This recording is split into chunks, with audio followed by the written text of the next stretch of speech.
ஆண்டவர் சோதிக்கிறார் என்பது ஒன்றுமல்ல, பிணி, மூப்பு, பயம், பசி முதலியவற்றால் வருந்த செய்விப்பது அல்ல. நோயாட இருக்கிறேன், எனக்கு முதுமை வந்து போச்சு, நான் பயத்தோடவே வாழ்ந்துட்டு இருக்கிறேன், எனக்கு பசி கடவுள் உணவு கொடுக்கல, பசிக்கு உணவு கொடுக்கலையாம்.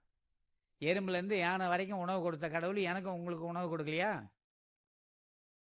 சொல்லுங்க பார்ப்போம். நம்ம சும்மாவே அப்படி போய் வயல் பக்கம் பாருங்களேன், மாலை நேரத்தில் புறாக்கள் 20, 30ன்னு வருது. காலை நேரத்தில் கதிர் விளைஞ்சி போச்சுன்னா சிட்டுக்குருவிங்க ஆயிரம் ஆயிரமாக வருது, பச்சை கிளிங்க வருது. இவங்களுக்கெல்லாம் உணவு யார் கொடுத்தது?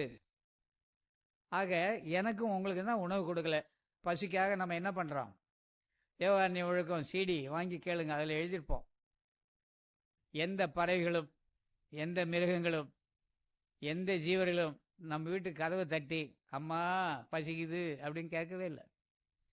கேட்டால் அதுக்கெல்லாம் 5 அறிவு கேட்காது, எனக்கு 6 அறிவு. உங்கள் வீட்டு கதவை தட்டி அம்மா ஒரு வேளை கொஞ்சம் சோறு கூடான்னு கேட்குறேன்.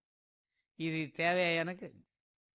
பரந்த இந்த உலகத்தில் என்னையும் அனுப்பி எனக்கு வேண்டியதையும் கொடுத்து இந்த உலகத்தை இயக்கிட்டு இருக்க அந்த பரம்பொருள் எனக்கு உணவு கொடுக்கலன்னு சொன்னால் உங்ககிட்ட வந்து கேட்குறது என்ன நியாயம்? அப்போ எனக்கு அறிவு இருக்கா இல்லையா நீங்கள் தான் நிச்சயம் பண்ணணும். மற்றவர்கள் யாராவது வந்து பசிக்கு நம்மகிட்ட கேட்குறாங்களா? புழு கூட அந்த இலையை அவர் பாட்டு சாப்பிட்டுட்டு போயிட்டே இருக்கிறார், கேட்குறதே இல்லை. எவ்வளோ பெரிய விஷயம்!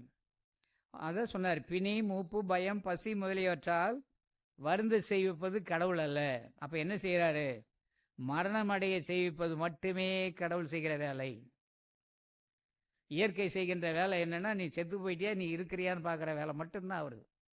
அப்போது அந்த வேலையை செய்கிறது அவர் விடலாமா? அப்போ என்ன செய்யணும்? பிணி வராமல் பார்க்கணும், முதுமை வராமல் இருக்கணும், பயம் இல்லாமல் இருக்கணும், பசி இல்லாமல் இருக்கணும்.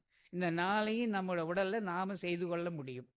எவ்வாறு? வள்ளல் பெருமான் சொல்லுகின்ற நிலையை அனுசரித்து ஒழுக்கங்களை கடைபிடித்து செல்லுகின்ற பொழுது என்றே எண்ணினும் இளமையோடு இருக்கன்னு எழுதுகிறார். பசிப்பினி தவிர்த்தருள் வளர்ந்தருகின்றதோர் நலத்தகை அதுவென நாட்டிய மருந்து என்றார். மரணம் தவிக்கின்ற மருந்துன்னு எழுதுகிறார். அப்போ பசிக்கு சொல்கிறாரு, பிணிக்கு சொல்கிறாரு, உயிர்ப்பினி அனைத்தையும் அடர்வர தவிர்த்த அருள் சிவமருந்து என்றார்.